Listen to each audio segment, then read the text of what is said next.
Okay, welcome everyone to the deep dive. Today we're diving into a topic that honestly feels like it's changing by the minute. Education, the classroom, the tools, what kids are learning, it's all shifting so fast. It really is. And, the core mission inspiring young people, that hasn't changed. But how we do that, that's being completely reshaped by new ideas and, frankly, some pretty powerful tech. Exactly, and that's really the thread we pulled from our sources for this deep dive. It's this blend of the enduring importance of the teacher, but now boosted by these incredible new tools and chances. We've been digging into excerpts from a newsletter aimed right at educators, and it's just packed with updates, stories, real-world stuff. Yeah, these sources really drive home that innovation isn't some, far-off thing. It's happening right now in classrooms and communities all over the world. So our goal here, our mission for this deep dive, is basically to pull out the key nuggets for you. The cool new tools, the stories that make you go, wow, the breakthroughs. Think of it as your shortcut to getting up to speed on all this without having to sift through everything yourself. And we did find some genuinely surprising things, some really practical insights, too, that, might just spark some ideas for you. Okay, let's unpack it then. Let's start with the really practical help. Stuff teachers can use, like right now on the Twin Educator platform. Big news from the source. They've just rolled out 5 new AI tools. 5. And what's fascinating, I think, is how AI isn't this abstract concept anymore. It's actually being built into the platforms teachers already use. And it's focused on really specific, kind of time-consuming tasks. Like content creation. Exactly. Content creation is huge, and these tools seem designed to directly tackle that workload problem teachers always talk about. That's crucial. So the source mentions an activity generator on the platform. It uses these 5 AI tools, and basically teachers can instantly whip up personalized content for their students. Tailored content. Yeah. And they list specific examples like reading comprehension activities, translation tasks, writing prompts. And they also say, and more, which suggests it's pretty versatile. Right. The big benefit they're highlighting saves teachers loads of time, obviously, but also helps spark creativity, gives them maybe a starting point they wouldn't have thought of. Which is just essential, isn't it? If the AI can do some of that heavy lifting, generating materials, it frees the teacher up to focus on the irreplaceable stuff, the human connection, managing the classroom, really tuning into what each student needs. But it's not only tools for the teachers, right? The sources also talk about new resources for the students. Right. Like first up, something called Content of the Week. It features an interactive video. Okay. And the topic is pretty cool. Autonomous vehicle sensors. Self-driving cars. Relevant. Totally. So if you've ever wondered how a self-driving car actually, sees, this video introduces the 5 key sensors: LiDAR, camera, sonar, radar, and GPS. It shows how they all work together, like the car's eyes and ears, sort of to figure out what's around it. Making the complex understandable. Yeah, and the source says it's not just dry explanation. It uses real-life examples, asks engaging questions, keeps the students involved. These interactive visuals are so good for that, making tricky concepts feel more concrete. Absolutely. And sticking with that idea of making things concrete, there's also a new simulation lab activity. This one's called Circuit Construction, AC Virtual Lab. Ooh, okay. Yeah, simulations are fantastic for bringing abstract stuff to life, things like vehicle sensors or, like you said, AC circuits topics that are hard to visualize. Letting students actually manipulate and see the results, that helps make the details memorable, gives them those concrete examples they need. So in this virtual lab, students can actually build circuits. They use virtual resistors, capacitors, inductors, and then they run the simulation and watch how alternating current behaves, how it flows. It's hands-on, even if it's virtual. A way to explore key concepts like resonance, circuit analysis. It connects the textbook theory directly to how things work in, actual electronics. Okay, but here's where it gets really interesting, I think. The challenge of the week. This takes it up another notch. Oh, how so? It actually asks students to code an autonomous car simulation using something called the Twin Code Lab. Wow. Okay, so moving from watching a video or using a simulation to building one. Exactly. The source talks about turning the classroom into a future-ready lab. Students learn how those sensors and logic systems work by actually applying it through coding. That's a big leap. That's proper applied learning, isn't it? Moving from just consuming content to actively building with the technology. That's crucial for really deep understanding and for developing those practical skills. Fosters curiosity, too. Definitely. Okay, switching gears just a little bit. The newsletter also gives a super practical AI prompt of the week.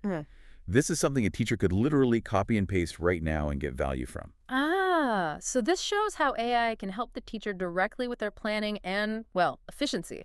Not just for student stuff, it's a really clear, actionable way AI can maybe lighten that administrative burden. Right. And the prompt they share is really specific. Get this. Design an effective project plan on the theme of tackling climate change, tailored to the developmental level of my fifth grade students. Easily applicable in the classroom using readily available materials, encouraging active student participation, and structured to be completed and assessed within 2 class periods. Wow, that is specific. Yeah, it targets the grade level, materials, student involvement, even the time frame. And that specificity is exactly what you need to get a genuinely useful result from AI, right?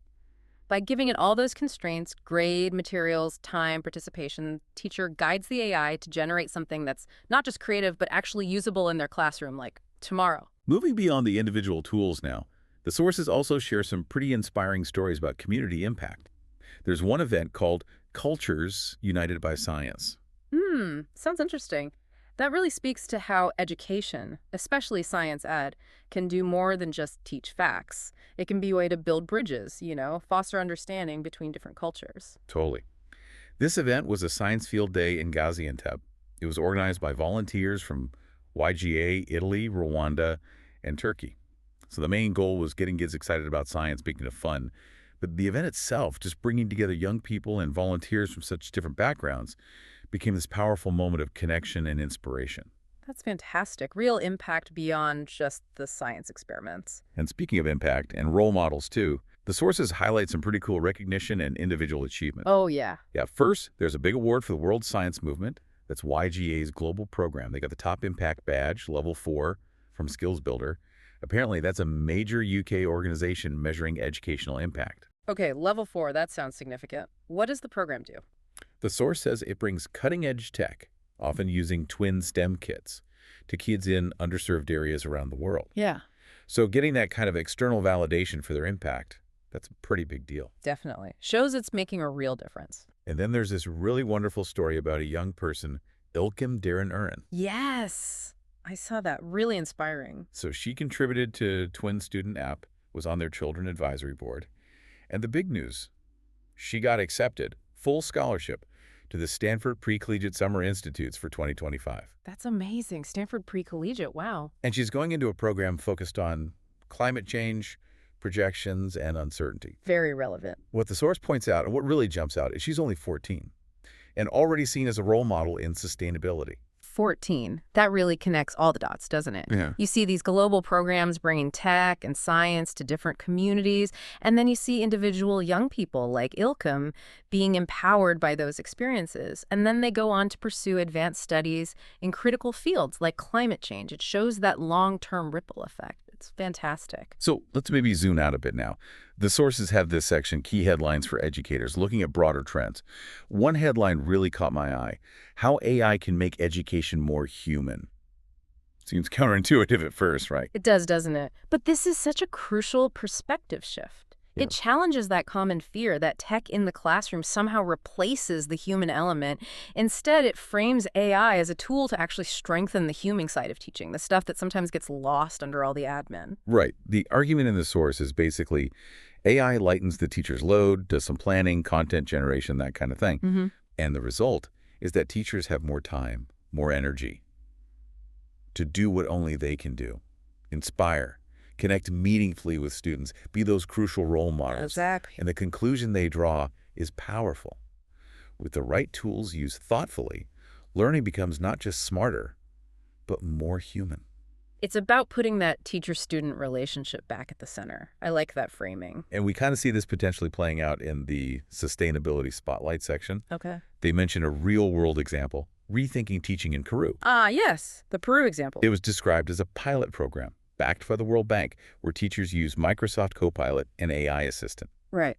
And the outcome: teachers could create personalized learning content tailored for their students in just minutes. Minutes. That's transformative.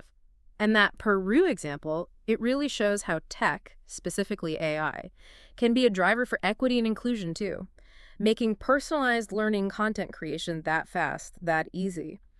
It means it's potentially accessible even where resources are tight. It could help turn more traditional classrooms into more inclusive, more engaging places for all students. Good point.